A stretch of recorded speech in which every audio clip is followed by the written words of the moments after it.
Salut à tous, c'est Louis, j'espère que vous allez bien. Aujourd'hui une nouvelle vidéo et comme tous les mercredis, dédiée spécifiquement à l'analyse de marché. Et vu ce qui est en train de se passer en ce moment, on en a bien besoin. Donc dans cette vidéo, on ira voir le Bitcoin et l'Ether sur plusieurs intervalles de temps pour mieux comprendre où on en est. Bien évidemment, on essaiera de voir comment pourrait évoluer le cours dans les prochains jours, voire les prochaines semaines. Donc je vous donnerai mon avis pour la suite sur ces deux cryptos. On ira voir ensuite les indicateurs habituels pour avoir la tendance générale et bien comprendre ce qui se passe en ce moment.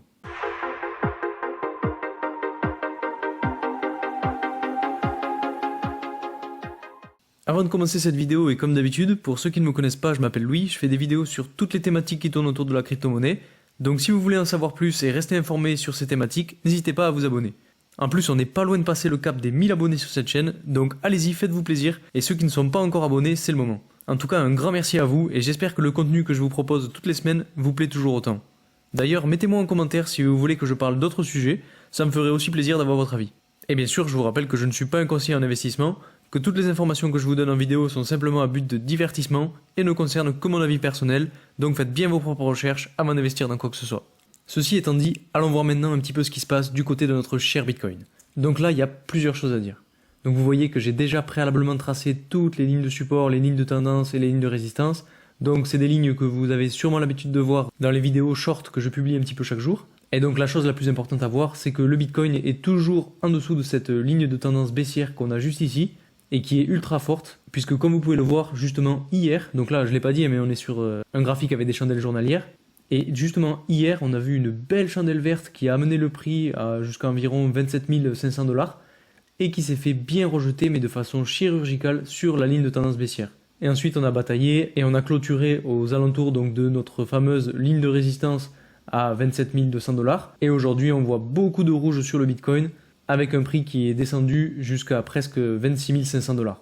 Et donc 26 500 $, ça correspond à notre ligne de support qu'on a juste ici, et qui est assez importante je dois dire, parce qu'elle a été ligne de support plusieurs fois auparavant, donc elle peut potentiellement faire rebondir le prix, mais attention sur du court terme. Pour moi, ce qu'on est en train de voir en ce moment sur le Bitcoin, c'est une espèce de drapeau baissier, donc si j'essaye de le tracer, on aurait potentiellement donc le mât du drapeau qui serait ici, la voile donc du drapeau qui serait identifiée par ce mouvement latéral qu'on a ici. Et généralement, c'est pas très bon signe puisque suite à ces mouvements-là, on voit généralement de la baisse. Et donc, si on essaie de reporter un petit peu le mât du drapeau, on descendrait assez bas. Donc là, bon, ça veut pas dire grand-chose, mais je pense qu'on pourrait très certainement aller toucher les 25 200 $. Donc si on essaye un petit peu de se projeter, selon moi, bon, soit on casse directement maintenant la ligne de support qu'on a à environ 26 500 $, soit on continue de latéraliser un petit peu et on vient chercher le croisement entre la ligne de tendance baissière et la ligne de résistance à 27 200 $ pour cette fois-ci vraiment redescendre. Et si on redescend, ben voilà, on cassera donc forcément à la baisse la ligne de support à 26 500 $. Et donc on sortira de ce range latéral. Si on descend, on ira potentiellement, comme je disais, venir chercher cette ligne de support à 25 200 $, qui est assez forte parce que, comme vous le voyez, on a aussi une ligne de tendance haussière qui est formée donc par ce point-là et ce point-là.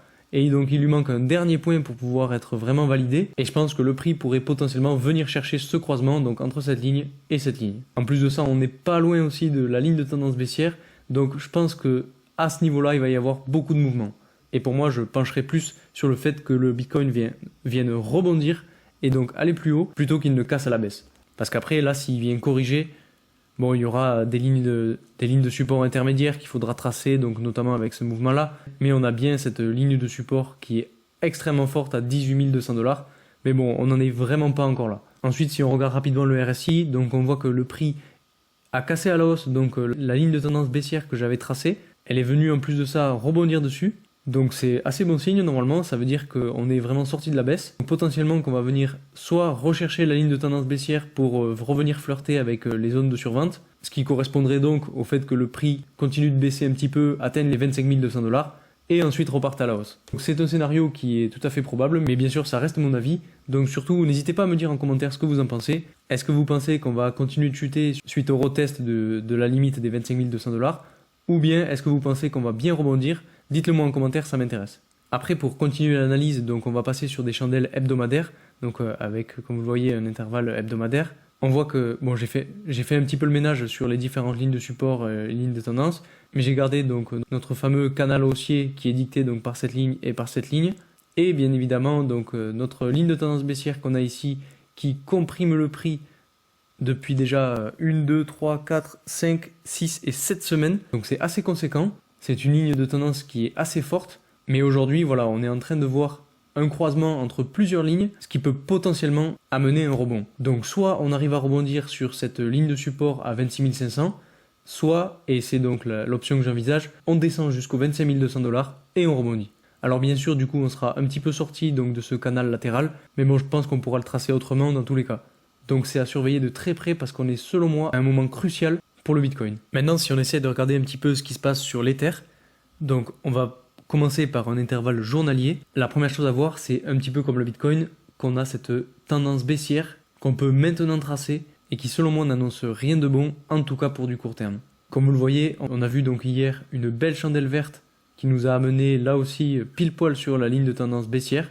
Et ensuite on s'est fait rejeter très fort puisqu'on a eu aujourd'hui donc cette fameuse belle chandelle rouge. On a encore là aussi une latéralisation dans un canal entre 1790 $ et 1820 $, presque 1830 $ d'ailleurs. On a fait une espèce de fake out hier et aujourd'hui on y est retourné. Pour moi le plus important à regarder maintenant c'est donc ce fameux canal latéral, cette ligne de tendance baissière et bien sûr donc cette ligne de support qu'on peut tracer à 1714 $. Parce que je pense que le prix pourrait sortir de ce canal latéral à la baisse et du coup aller chercher donc cette ligne à 1714 $, qui, si je dois faire un parallèle, correspond à la ligne des 25 200 $ pour le Bitcoin. Et donc, selon moi, on risque de continuer de latéraliser un petit peu, venir tester donc une nouvelle fois la ligne de tendance et se faire rejeter pour revenir tester donc la ligne de support à 1714 $. Et une fois qu'on sera dans ces zones-là, c'est là où il faudra être très attentif. Il faudra voir comment se comporte le RSI. Si on arrive avec un RSI dans une zone de survente, un petit peu comme là, alors il faudra s'attendre à une belle poussée à la hausse, donc un petit peu d'ailleurs comme on a eu à ce moment-là, et on ira potentiellement sans doute chercher les 2000 $.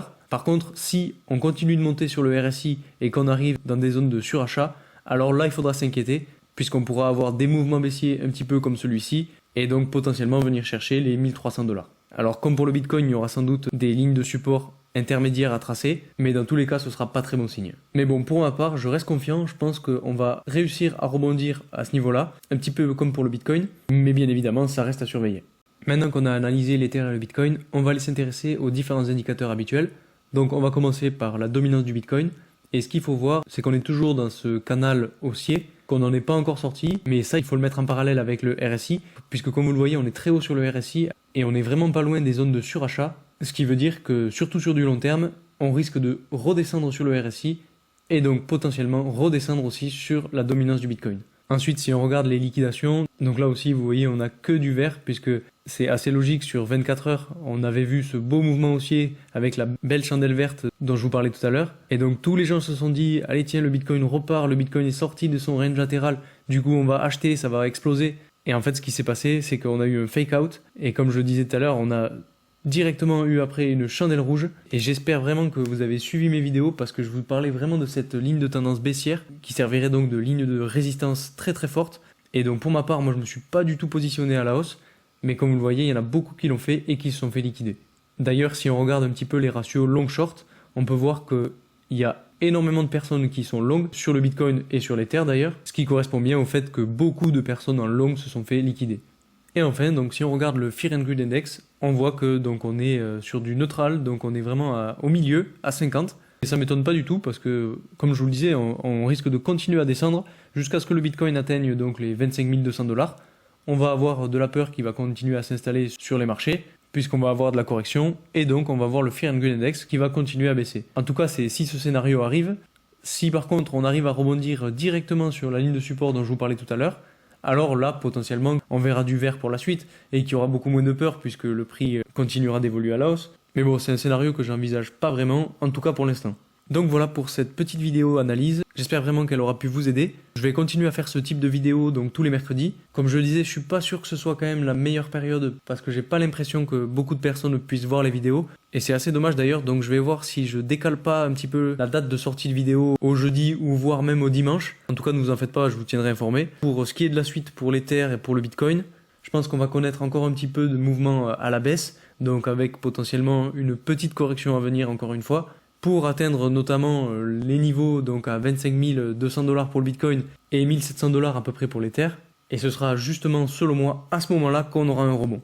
Et c'est assez intéressant parce que potentiellement que là, tout le monde a cru que le Bitcoin allait repartir à la hausse. Et comme il a corrigé, ça a découragé beaucoup de monde. Donc on va sans doute voir de la peur s'installer plus vite qu'on ne le pense. Et comme je dis, c'est toujours au moment où on s'attend pas que le Bitcoin explose. Et selon moi, donc ça risque d'être assez prochainement, une fois qu'on aura vu, bien évidemment, cette dernière correction dont je viens de parler. En tout cas, n'hésitez pas à me dire en commentaire ce que vous pensez de cette analyse. Si vous pensez que j'ai raison ou si vous pensez que j'ai tort. N'hésitez pas aussi à me dire ce que vous pensez pour le futur du Bitcoin et de toutes les autres crypto-monnaies. Ça me fera vraiment plaisir de pouvoir discuter avec vous en commentaire. Et puis pour ceux qui ne sont pas abonnés, n'hésitez pas à le faire. Parce que comme je le disais tout à l'heure, on est presque 1000 abonnés sur cette chaîne. Et ce serait vraiment super de dépasser ce cap. En tout cas, merci encore pour votre soutien. Et moi je vous dis à très vite pour une nouvelle vidéo. Salut!